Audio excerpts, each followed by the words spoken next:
നിങ്ങളുടെ മക്കളുടെ മുമ്പിൽ തോറ്റു നിൽക്കുന്ന രംഗമെന്നാണ്. നിങ്ങളുടെ കുഞ്ഞുങ്ങളുടെ മുമ്പിൽ നിങ്ങൾ തോറ്റു നിൽക്കുകയാണ്, അല്ലെങ്കിൽ നിങ്ങളുടെ മാതാപിതാക്കളുടെ മുമ്പിൽ നിങ്ങൾ തോറ്റു നിൽക്കുകയാണ്, അല്ലെങ്കിൽ നിങ്ങളുടെ സഹോദരന്റെയോ സഹോദരന്റെ മുമ്പിൽ നിങ്ങൾ തോറ്റു നിൽക്കുന്ന നിങ്ങളെ കുറിച്ച് അറിയില്ല. അതിനേക്കാൾ വലിയൊരു തോൽവി എന്താണ്?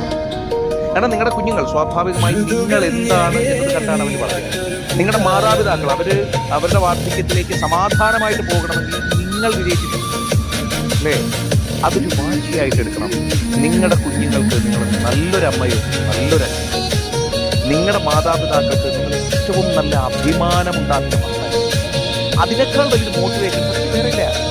രണ്ടാമത്, നിങ്ങളിൽ മാത്രം ആളുകൾ വരും. സൂര്യൻ ഇങ്ങനെ വന്നു പോകുന്നതിനനുസരിച്ച്, ഈ പറഞ്ഞതുപോലെ കാലം മാറുന്നതിനനുസരിച്ച് ആൾക്കാർ നമ്മുടെ ജീവിതത്തിലേക്ക് വരും പോകും.